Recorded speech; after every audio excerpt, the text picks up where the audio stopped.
what's the schedule like on any given week or a month? I mean, you all just came out with a new album. We'll talk about that in a minute. But what's it like gigging? Because, you know, those of us that want to grow up and be in a band someday, we're always just curious of what that's like. It sounds so... You got to pick one. You either grow up or be in a band. This is Pod Heifers. This is Pod Heifers. I'm John Stevens. This is Pod Heifers. All right, so you guys don't know anything about this podcast. This is going to be the coolest thing we've ever done. Right on. Officially. That's true. So this John Bob Stevens. All right, we will talk about the hat. We'll breach that at some point. All right. So for those of you who are listening, I'll watch it. Well, for the people listening, yeah. But if you're watching, we have people that watch not just from Texas, but from other places as well. And I'm originally from Georgia. And the first thing my mom is going to say is, "What in the hell is that thing on your head?" We'll talk about that later. But man, we're really glad we have the Broken Spokes who are here, and we've been talking, like last week you had Natty the Poet. So to be able to do some things that are about, we do faith on Pod Have Mercy. We talk some quirky denominational stuff, which apparently is the least liked of everything we talk about. Mine too. Mine too.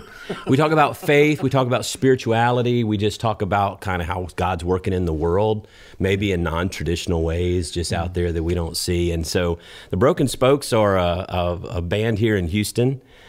Just released a new album. So I want you to go around and introduce yourselves first. And maybe as you're introducing yourself, kind of, I mean, not just what you play and what you do, but how did you get into this? Because this is not all you do either. Right. Some of you are doing some wonderful, exciting things in life. We talked Incredible things. It's a side hustle for... the side hustle.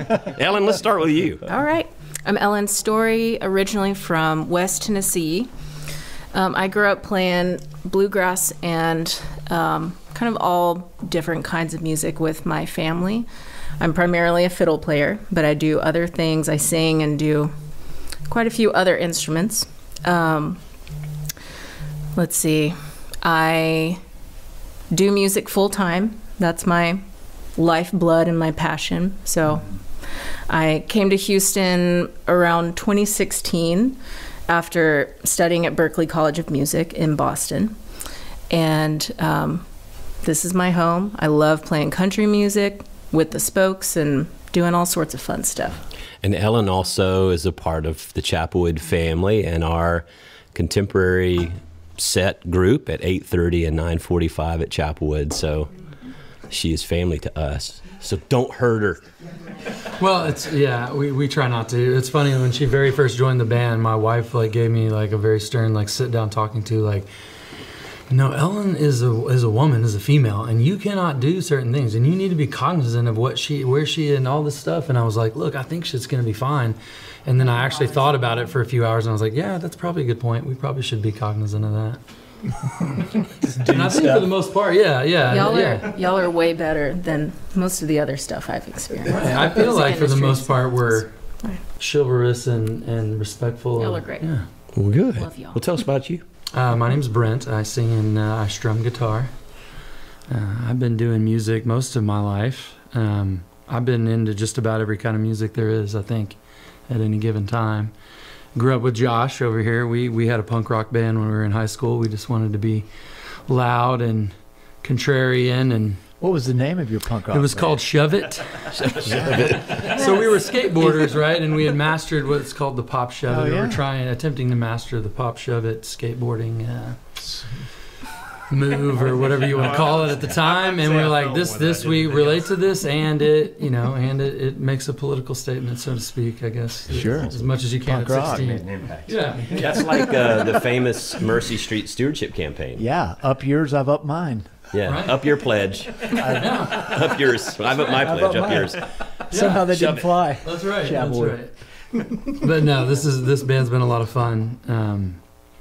Again, like I said, I've got a day job as well as this, and a family and whatnot. And so these days it's about how do I balance all of those three as equally as I can. But I've always been a kind of all in or all out. Like if I do something, I'm completely all in. Yeah, that's good. And that drives some people crazy, and it's good and bad, let's just say, at times. But that's kind of where I'm at. That's awesome. My name's Josh Artell. Grew up with Brent. We used to play in that band, Shove It Band. Shove it, baby. The Shove It Band. Oh, yeah. That was good stuff. I grew up in a musical family.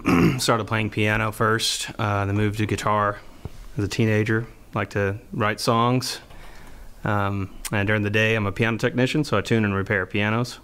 And do this at night. Sometimes during the day, too. Yeah. Yeah. Oh, I'm Gus. Play drums for the Broken Spokes. Like Ellen, I'm a full-time musician. Grew up, I guess, playing music. I was doing classical stuff, a little bit of jazz when I was in college, and also had a punk rock band. Did the metal thing when I was younger and more angry, you know. And then as life kind of beats you down, honky tonk makes a little bit more sense. It does. So it kind of became the logical next step. I've been with these guys for, I don't know, 3 or 4 years now. Yeah. Something like that. What was the name of your punk rock band? No Hope. Oh, see? Seeing a theme here.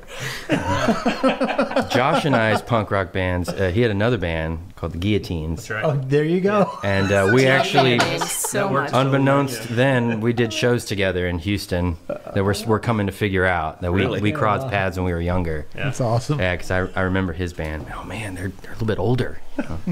So I thought, well, I would love to hear from, well, first thing I think is interesting to me is kind of the life of a band, especially a local band in a city like Houston. So you probably play a lot of gigs. Some of you are doing music all the time, but you're not just doing this, you're doing other stuff. Some of you have other jobs.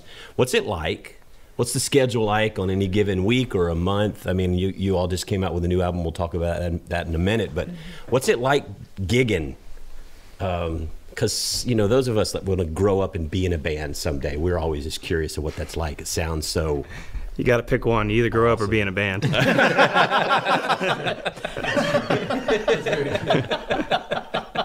So which is it? Ellen? It's exhausting. First and foremost, it's what we love to do, so we have the energy to do it. Yeah. And make the time and energy to do it. But it's a hard life. It's not set hours. Yeah, it's not a 9 to 5. Always different. We have to always be working because we're self-employed. So, you know, we got to keep the lights on. And so we're always gigging. One thing that I think Ellen and I really noticed too is I think a lot of people have the wrong idea of what it means to be a musician for a living. You know, I had a guy say, "Oh, what's it like to have a 7-day weekend?" You know, or you know, we show up and they're like, "Oh man, here, we'll be up all night and partying all night." It's like, man, We're working. I just played for 3 hours. I'm tired. I'm going home. You know, I got to get some rest. I got a gig tomorrow in Austin. You know, so we play our stuff, grab our things. Thank you very much. Just like work, you know, you clock in, do your work, clock out, go home. It's not as glamorous as it sounds. It's like 90% moving stuff and then like 10% playing. Yeah. You're right. A whole lot of that. Right. Just sitting around. Yeah. Lots of Show up at 3 o'clock and Like sit around when you say for a sitting while, around, like you know? waiting to go on, or Well, no, like, so say we'll show up somewhere to load in at 3:30, but we play at like 9 or 10. And so they're like, okay, that took an hour, so what now? All right, well, they're like, we'll see you back at 9:45. And we're like, okay, well, Do like an American Pickers Marathon or something that's on. Is there a laundromat in this town or something? Go nap in the car. Right. You want another cup of coffee? well, that's the thing I've heard from you two before. Like, you know, you're playing here on Sunday morning, pretty early, when you all have like a run through, but you may have been in Austin like Saturday night. I don't even do weddings in Austin to be back for Sunday morning. I just say nope. Yeah, I finally had to tell these guys, I'm tired of driving home from Oklahoma on a Saturday to be at church on Sunday, please. I mean, we'll do it. I know, you made a big deal about it. We'll do it, yeah. Well, you know, it's a little farther than Austin. All right. But yeah, you're right, man. I mean, well, we love playing at Chapelwood, and we make as much effort as we can to be here. And a lot of times that's get in San Antonio, play till midnight, drive home, get home at 4, you know, shower and shave and suck it up. Well, you don't shave. No, I gave up on it. Saves time. Yeah, I gave up on it. Before Chapelwood. Exactly. Yeah. What's one of your most interesting stories of a place you played or an event or something where you were like, oh, Keep it clean. Yeah, this is a family show, folks. I've got nothing. I got nothing. Fellas? Oh, man. it didn't necessarily have to be clean. The Verlander thing was pretty cool. Yeah, that was. Yeah. Yeah, we got to play Kate Justin Upton's Verlander? birthday. Yeah. So we played a private party for Kate Upton's birthday. At Good And Night probably, yeah, Good Night Charlie's. That was probably, what, 2019, 2018? Yeah. Something like that. Good night, Charlie's. And it was a pretty cool deal. That's awesome. Yeah, it was a pretty cool deal. I totally snagged a picture of Verlander, like from across the bar. Busted. He saw me, just like looked into the soul of my camera. He's got the stare. He straightened my wife out on that too, because she has a picture that we've shown people where she was with Josh's wife, and I'm like, naturally like, well, we want to go to this one. I'm like, dude, you have to be like, you cannot You gotta be be the cool. center of attention here.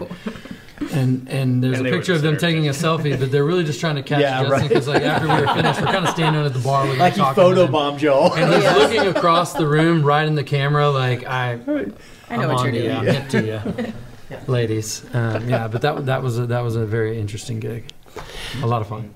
Well, let's talk a little bit, because you've got a new album out. I'm always interested in the creative process. So who writes music? I mean, have you always written your own stuff, or do you cover things, or how is the process creatively for you all to write? Because I'm just curious. I mean, there's lyrics and then there's music, and how do you do that together as a band? Well, we do it about once every 6 months, and I'm just joking. For 6 years. Yeah. I mean, as far as the process goes, you know, come up with a good melody and some good chords and some good words. And no, I'm just joking. That's a Willie Nelson quote. It just kind of depends. Sometimes we kind of get the core idea of it, you know, the hook of it, or the chorus, and build out from there. I'll come up with some ideas, and Brent's really good about paring it down a little bit, making it not so wordy, you know, making it fit a little bit better and things like that.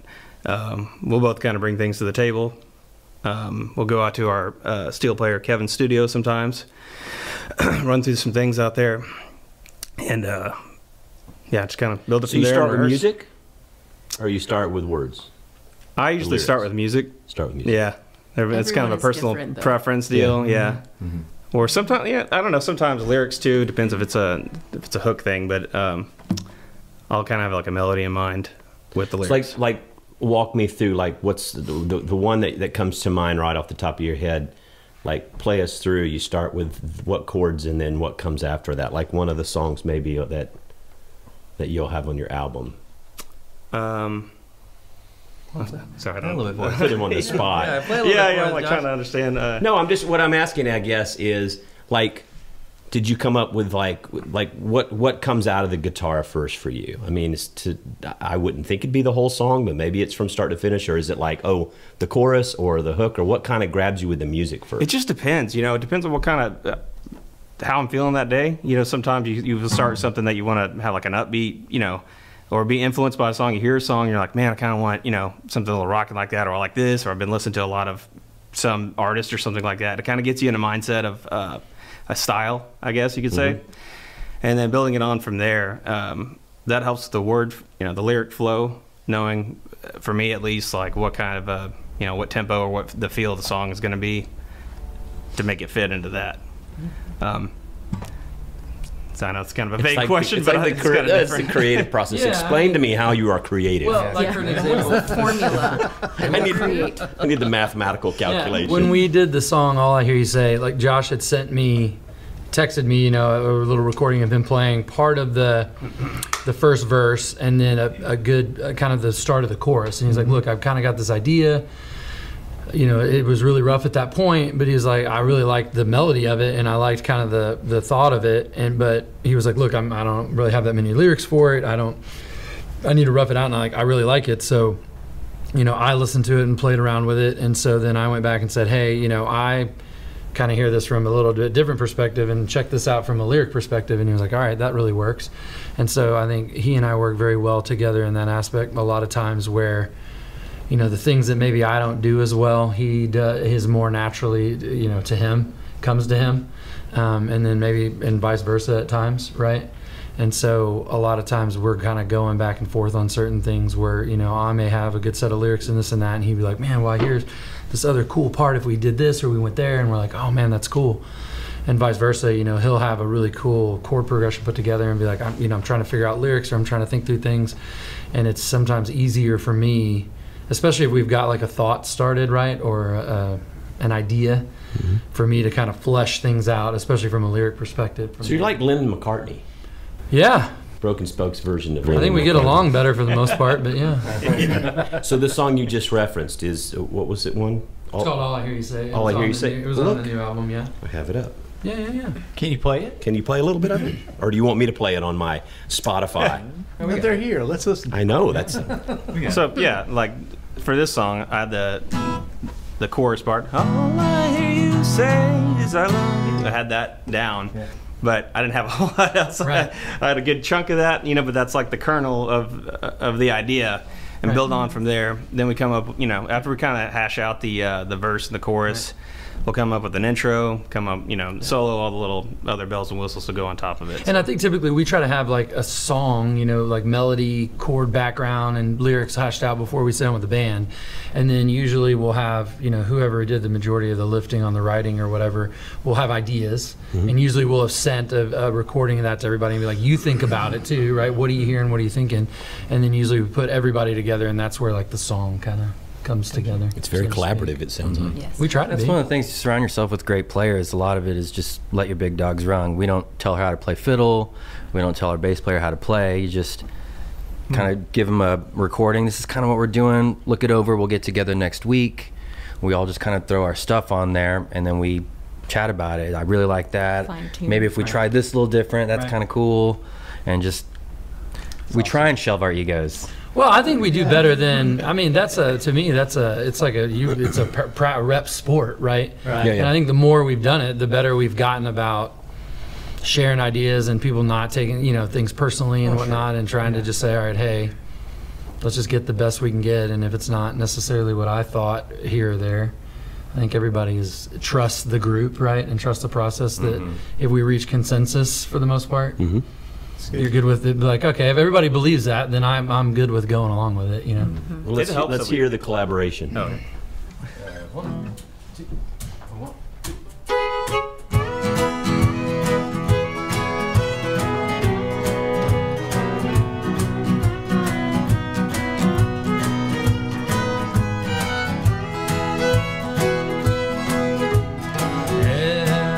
Everyone, they know the story. They've seen it time and time again. If only they had the heart to tell me what I know but choose not to see. Your wandering eyes, they never settle.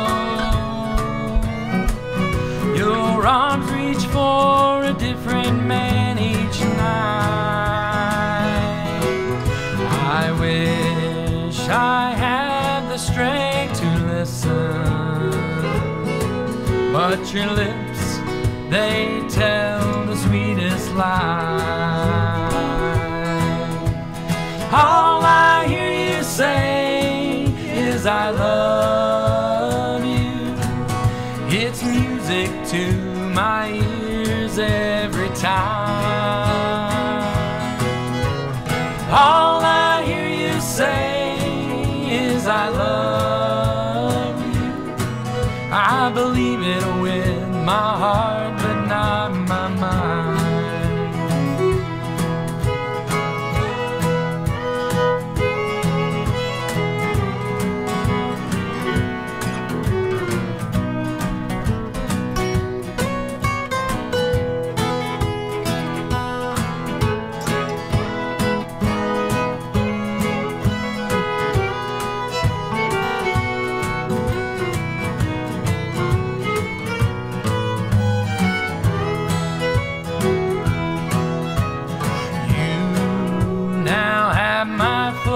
Attention,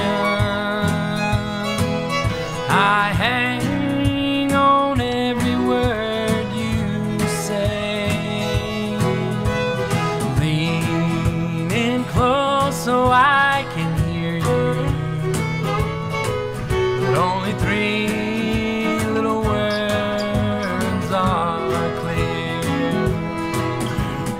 All I hear you say is I love you. It's music to my ears every time. All I hear you say is I love you. I believe it with my heart, but not my mind. I believe it with my heart, but not my mind.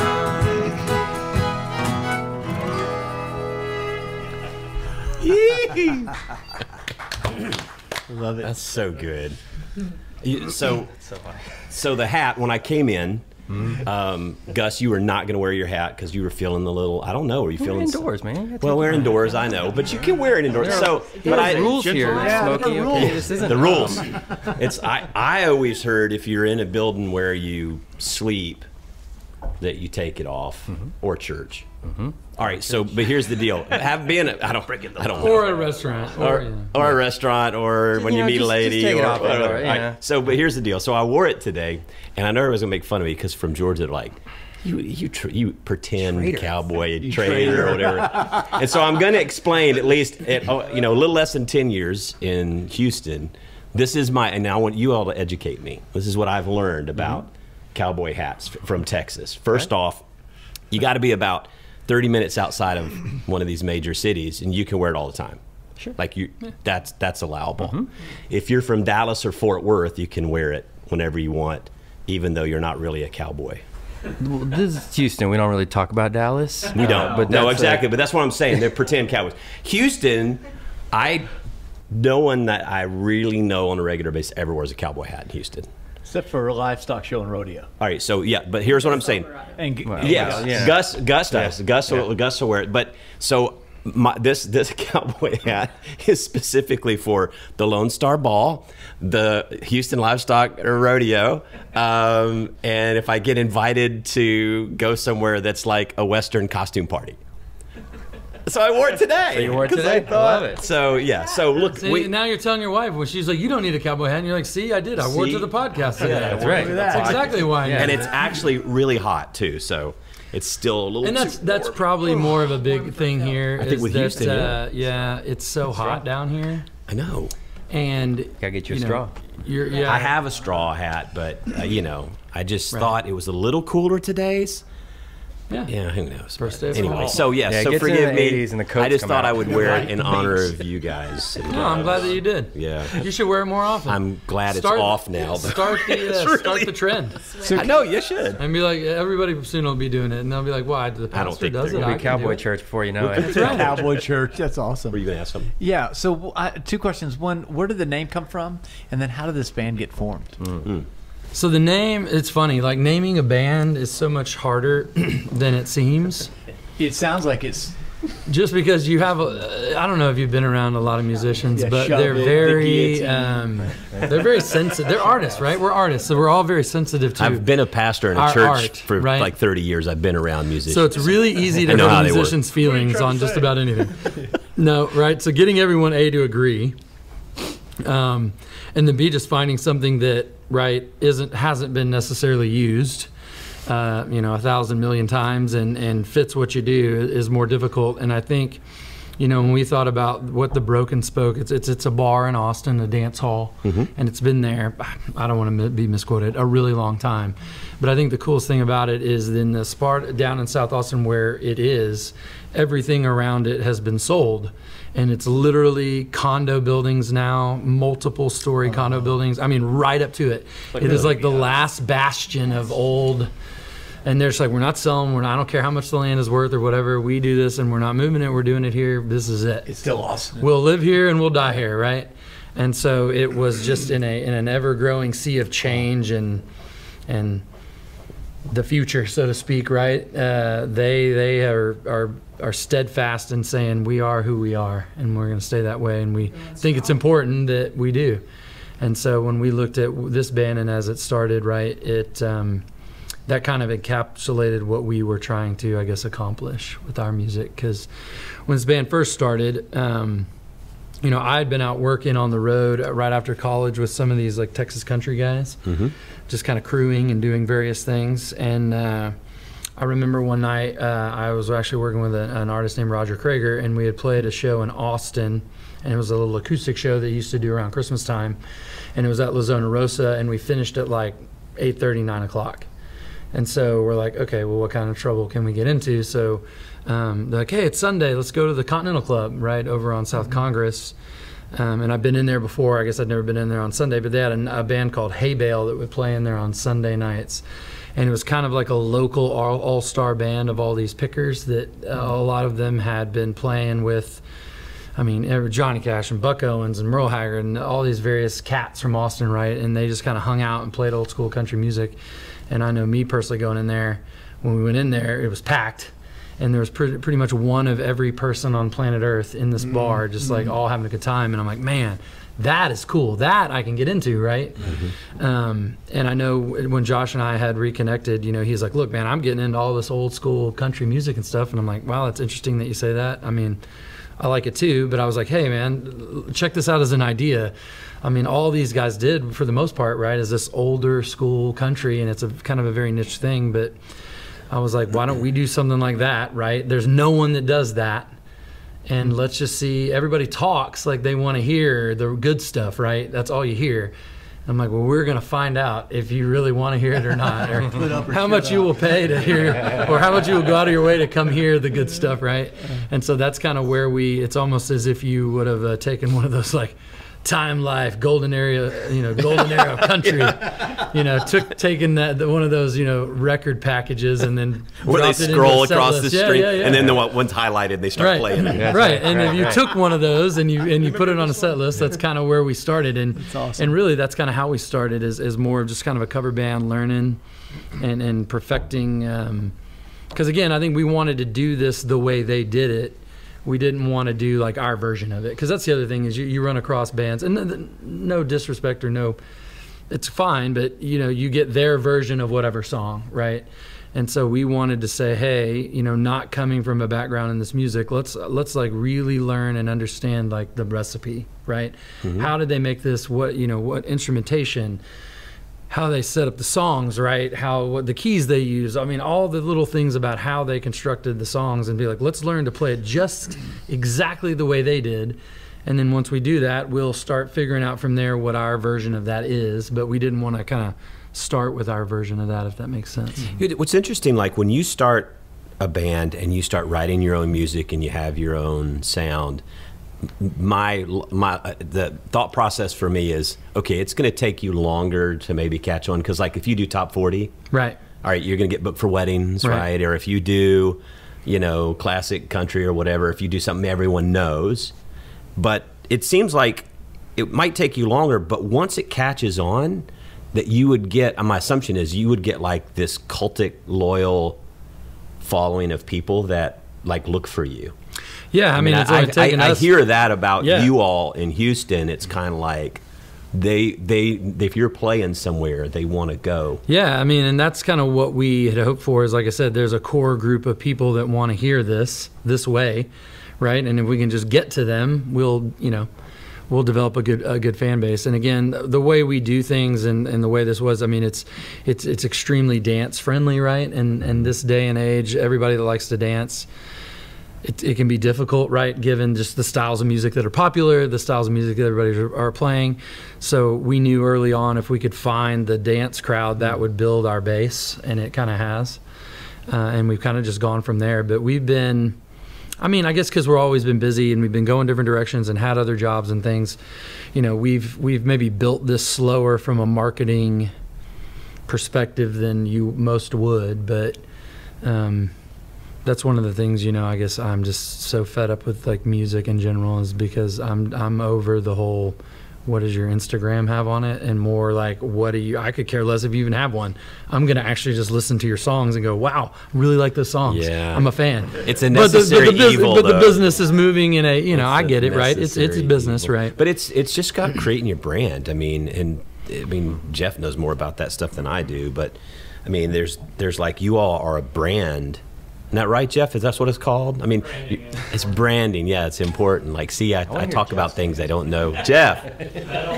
So, What was your punk band name? so on this album, on this new album, what is each of y'all's favorite song?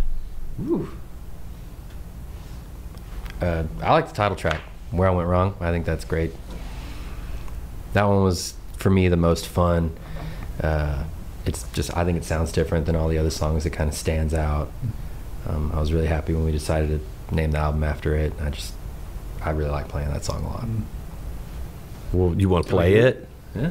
Where I Went Wrong? Yeah, sure. All right. Gus's favorite song on the album.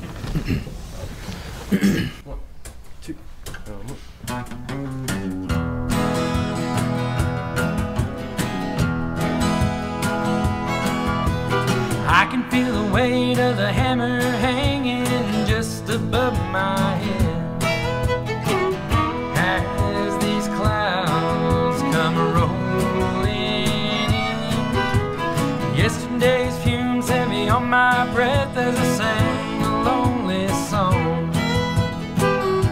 I don't know where I went wrong. I don't know where I went wrong, but I'm sitting here cold and alone. She's downtown having all the fun, doing things that can't be undone. I don't know where I went wrong.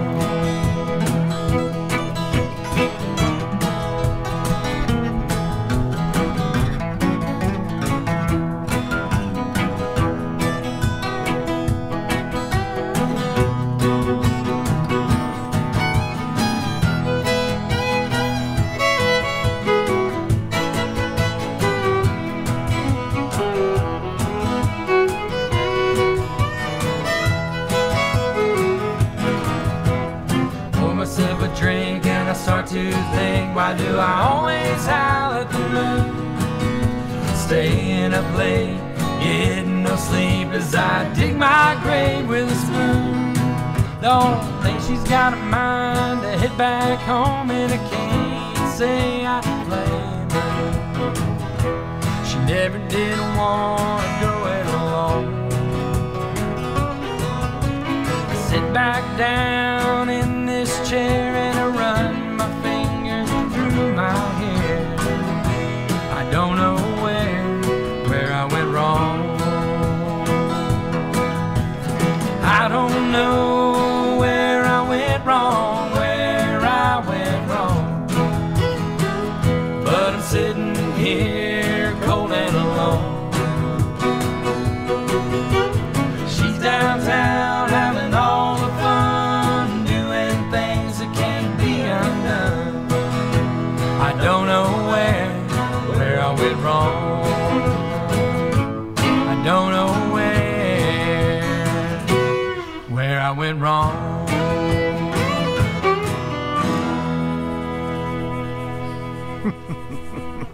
Every time Ellen plays, all I remember is, if you're going to play in Texas, there you go. Gotta have a fiddle in the band.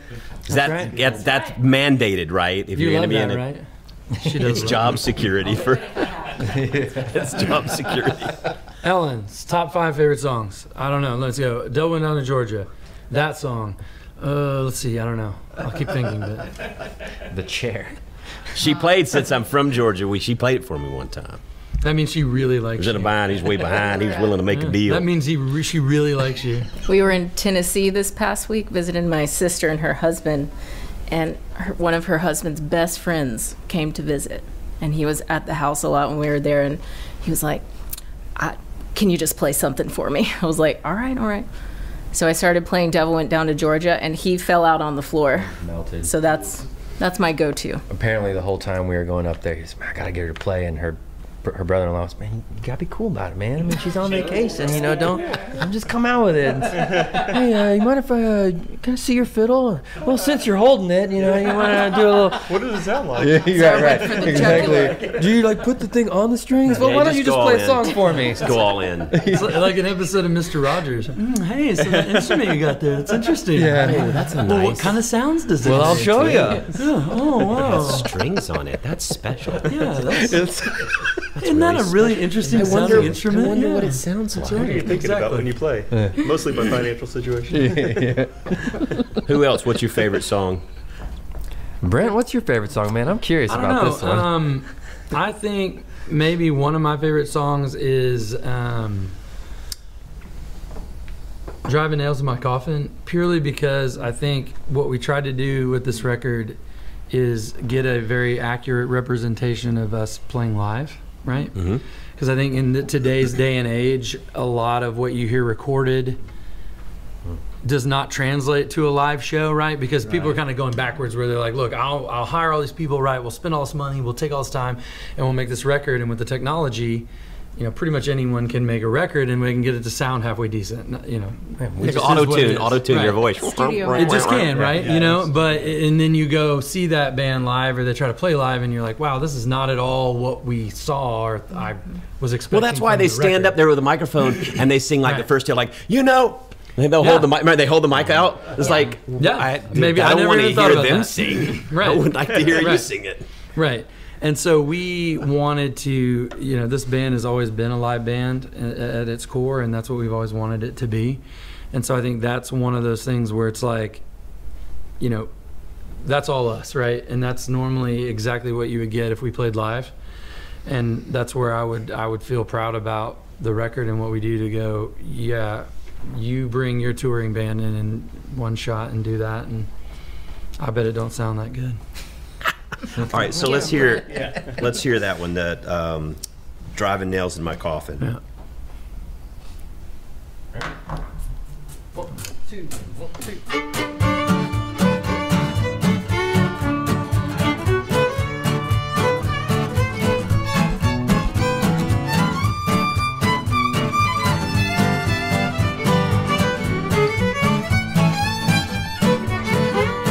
My sweetheart is gone and I'm so lonely.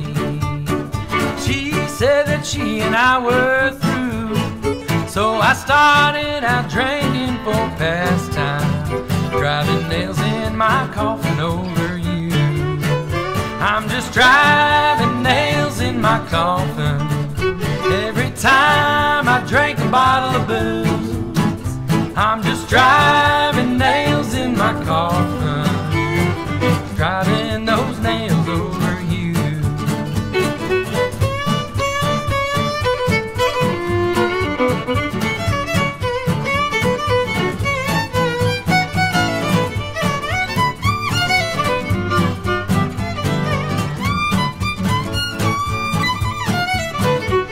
Now ever since the day we parted, I have been lonely and so blue. And I'm always thinking of you, love, and I just can't quit drinking that old booze. I'm just driving nails in my coffin every time I drink a bottle of booze. I'm just driving nails in my coffin, driving those nails over you.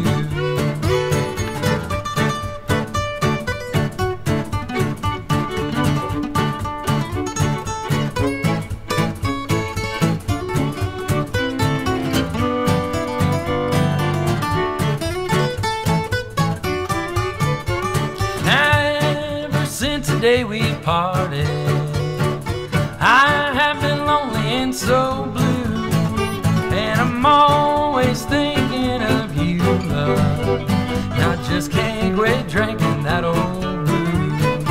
I'm just driving nails in my coffin every time I drink a bottle of booze. I'm just driving nails in my coffin, driving those nails over you.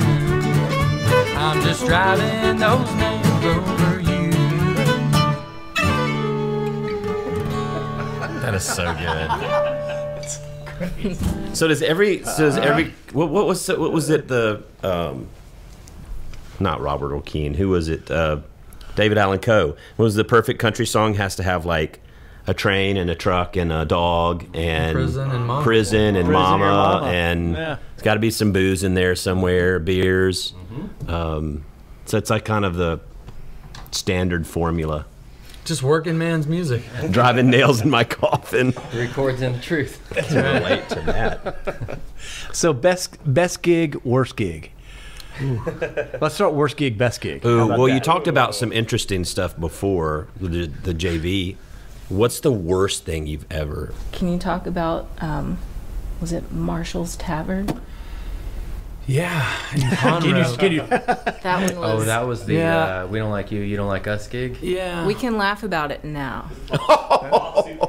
Yeah. Do we need to edit out the names? talk about it. Yeah.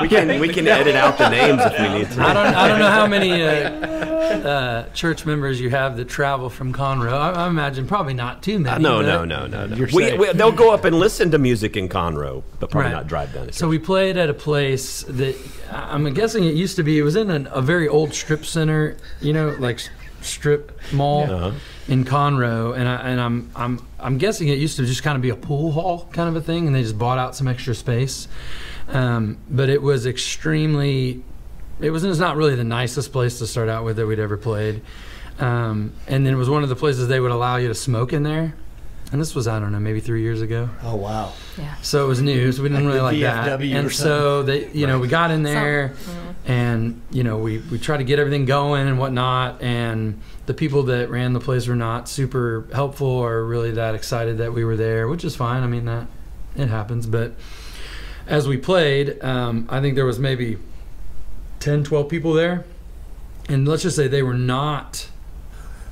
I don't think they came to see us. We'll just say that. And they were not necessarily into like what we were doing. So they were, getting slightly militant and intoxicated and asking for, I don't know, what was it? One guy would not give up on Purple Rain, and I'm like, buddy. Purple. Yeah. Did you do the Dwight Yoakam bluegrass version? No, because I feel like even so, you could have pulled that out. The problem is like if you light didn't have that the fuse foresight. in that scenario, if you light that fuse, and so it was just not really good, and so we played kind of a long set, and we were going to play another one, and I kind of went up, and I think at some point like half the lights went out because like a breaker was tripped, and The only lights that were working in the first place was the single spotlight coming down on Brent in the front. All of us were in complete darkness in the background. Which sounds like it was probably a good deal. I mean, people were going, I'm happy with that. and I think I just told the lady at the bar, I was like, look, let's just call a spade. You guys don't really like us. We're not really feeling you. Why don't you just give us our money and we'll just move it on down the road? And she was like, here you go.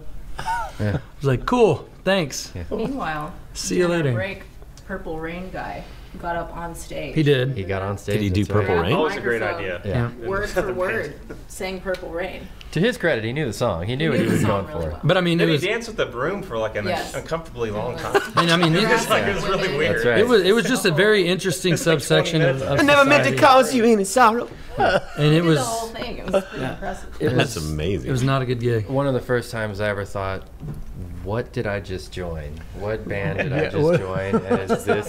No one to go, what up, buddy? Who's booking these places? That's right, that's right. We like to start This is people off like not that, what yeah. they told me it was.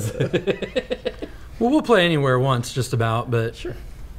We have the most teeth out of anybody else in the Yeah. place too. Yeah. There's a lot of illegal transactions going on. I'm not kidding. It was not good all the way around. They had like one of those video poker room things They going did. on the side. I was like, And I mean, this is ladies just yeah. in there trained, just crushing heaters, just one after another. I would have Old loved to see ladies like that are a- like, and the most of the time they're like, why? I'm just trying to play video poker. Why I don't even want you to be here. And I'm like, look, I don't want to be here either. Let's just say this Slinging didn't lawn work. darts. And yeah, I would have loved to see their business plan for opening that up. All right, we're gonna have a video poker over here on the side. right. The pool table's in the back. Smoking everywhere. Right. Carpeted floors. Right. Yeah, it's great. Yeah, carpeted floors in a bar. Yeah, perfect In a idea. smoking bar. Yeah. We'll be known for like our tater tots. We'll have wild, different versions of our tater tots. So this will be like barbecue tater tots, and this will be Mexican tater tots. And, yeah, I mean, it's that kind of thing. Yeah, Totally. and Purple Rain. Yeah, and I mean, the guy was like, I thought he was going to kill one of us. Like, he was clearly on all kinds of substances, which, I mean, hey, to each their own, but we're like, bro, relax. And like, yeah, and I'm like, I can't really nicely tell you to go, like, leave us alone anymore. So then we went to just ignore him, and that didn't really work. And the people from the bar, I'm like looking around going, hey, can someone get involved here? And they're like, Sorry, he's the owner. So right. it sounds like You to see, me, we've got 8 people in here. If we lose one, that's a big hit to our revenue tonight. And I'm like, well, it sounds like to me you're still processing this in some ways. Yeah. So it's healthy. That's good. I think that's healthy. Collective trauma. well, and that always ends up being like the last thing. If we've done like 3 deals in a week or whatever, and we've just had a long week, it'll always be that'll be the last thing we do. Ugh. So I already don't necessarily have a lot of patience because I'm like, let's just get this done and get out of here. And Yeah, and that's the thing. I think it's interesting. People think, "Oh, it'd be so glamorous, whatever." I mean, sometimes you're just like, I'm just going to work. Yeah. It's just, yeah, and I mean, we're having And you more enjoy it. fun gigs, right? But what everybody thinks of a gig, like, let's just say most 10 or 5% of bands, maybe less, actually, that's what they play, right? It's what you think of, like, when you're like, I'm going to this concert. Oh, this would be awesome. And most of the time, we would probably be standing next to you going, man, this would be awesome, too, if this was our show. Right. We're, like, in Marshall's in the corner, right, in Conroe at 11:50 on a Saturday, We've come grinding it out, but you know what I mean. A lot of the gigs are, there are fun gigs, but a lot of the gigs are, work. We're in a new place, right? Where there's not a lot of people there, and it's, how can we give them the best possible show? Because again, this is your shot. As much as you don't think it's great or not, I mean, this is our shot to kind of, start building and doing our thing. So a lot of times we're more focused on what we're doing and how do we do the best we can rather than relaxing in the luxury and the glitz that is the gig. Ellen, what's your favorite song on the new album? Already picked? I don't think it's anyone else's favorite song, but I don't care. River of Blues. Man, that was a sleeper. We I like that song too. I fun. just shelved that song. It just Well, kind of bops along. Yeah, we Why did you assume that no one? Why did you say that? I've heard grumblings from amongst the group. Well, when the song was presented to us, it was kind of like, we've been throwing this idea around, and we're probably just going to shelve it. And we keep trying these versions, and it just doesn't really pan out. I don't know, like, well, let's just try. We picked up a couple new members. I say we. I was the last one to join. You're taking ownership. Yes. You're we. The band had changed since I guess that song was first presented. Yes. So we tried it again, and I think it turned out well. It bops along. It's fun. Yeah. Yeah, and it may not be suitable for playing live every gig we have, right? But there may be certain gigs, and I think it turned out way cooler as a song on a recorded song than maybe it would have just being a song we played live exclusively. So, Can you give us River of Blues? Can you play that? Have we ever done it this way? I don't know if we've ever I think we've done it close, right? Can you do Well, it? hey, you know what? If you mess it up, no one will know, Right. except me. Okay, all right. The MTV Unplugged version.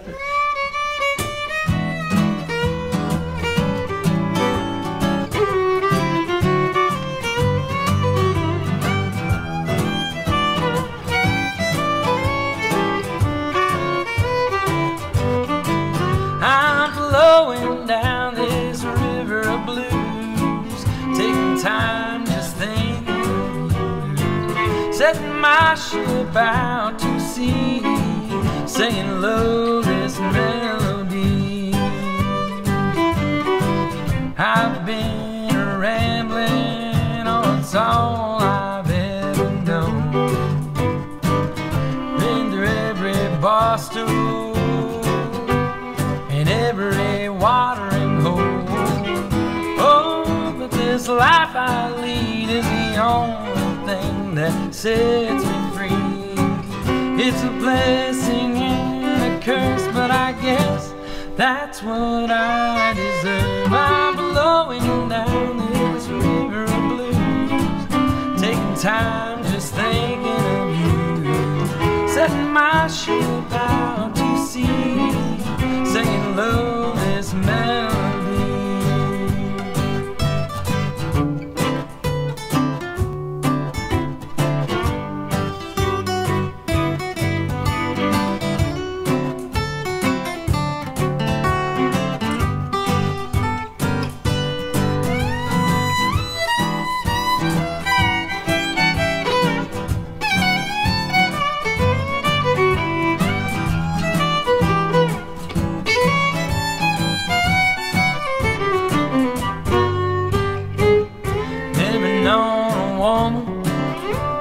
save my tired soul.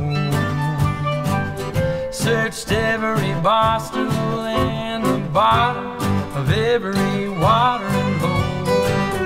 Oh, but this life I lead is the only thing that sets me free. It's a blessing and a curse, but I guess that's what I deserve. I'm blowing down this river of blues, taking time just thinking of you, setting my ship out to sea, singing love this melody.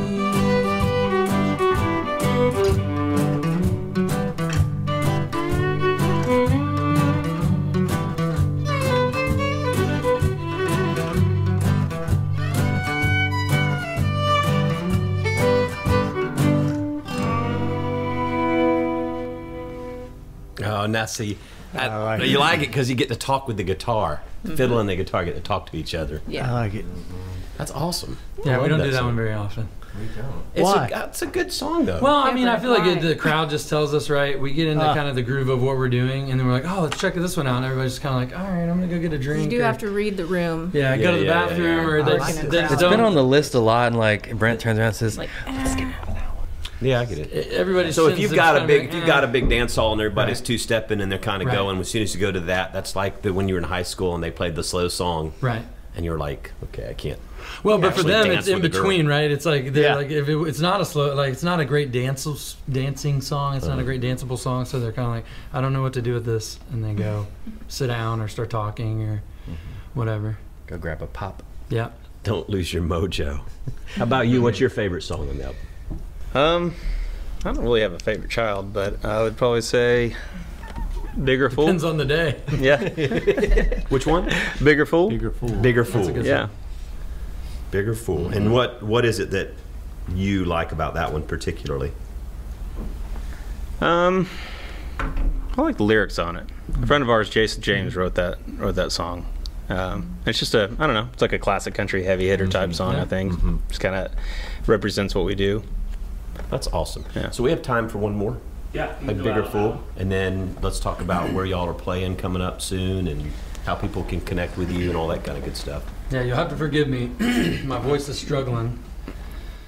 I think you sound great. Well, we've had some off weeks, and like so, I went to Texas A&M, and Oh, yeah. it's been an interesting. Like I'm gonna die. Yeah, that's Like what a most slow and Aggies. painful death. Most Like, Aggies are thinking that these the days. way this stuff is going, Yeah. it's killing me. And You I'm could like, become a Texas Tech fan. got a little. Let's just say, like, I just take it way too seriously. That I No, should. look, dude, I'm right there with you. College football is like it's like the second religion in my life. So the Georgia Bulldogs, my Georgia Southern Eagles, you know, the Texas teams, I feel for that. So we did the Mercy Street celebration, which does a lot of recovery ministry. And guy comes out of church on Sunday and he goes, "Can y'all start a Longhorn Anonymous group?" Because, you know, at least the Aggies won. Right. Well, They and that's, should not have. but Well, they- that's my thing. Is it's like if they were just losing, that would be one thing. But it's the whole like, are you going to hold on? Are you not? Are you right? But It's the watching way the they're winning. Aggies And, right now it's is like slowly being drawn and quartered, Yes. and then right before you die, they go, "Oh, go stitch you back up for death next by week." 1,000 cuts. Yeah, And we're they're gonna like, stitch oh you no, back no, up just for next- kidding. Oh, You're yeah. fine. It's fine. Exactly. Yeah.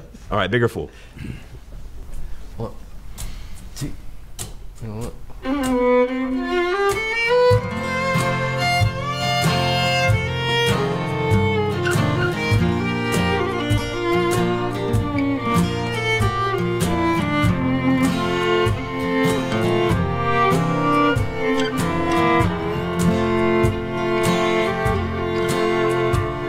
I believe it when you tell me you really love her. How you became her fool the day you met.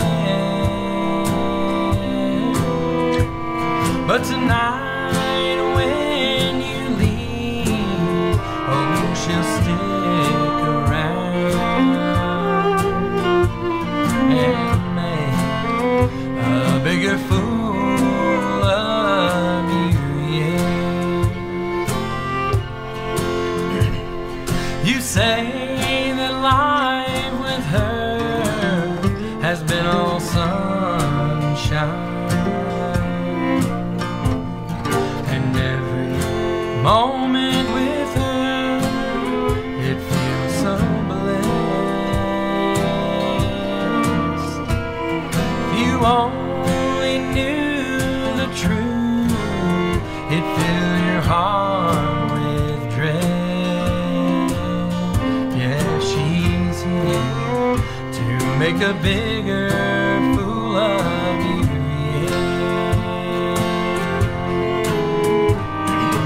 Hangs on every fool in town.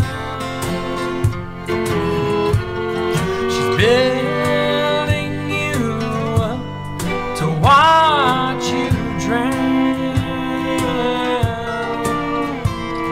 To see this play out before you is such a mess.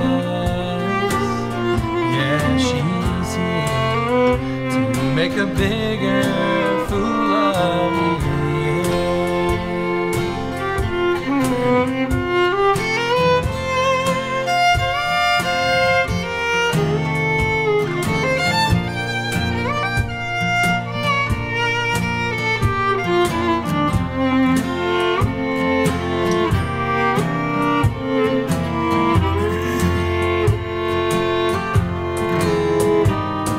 She hangs on every fool in town. She's building you up to watch you drown. To see this play out before me is such a mess. Yeah, she's here to make a bigger fool of you, yeah. Yeah, she's here to make a bigger fool of you,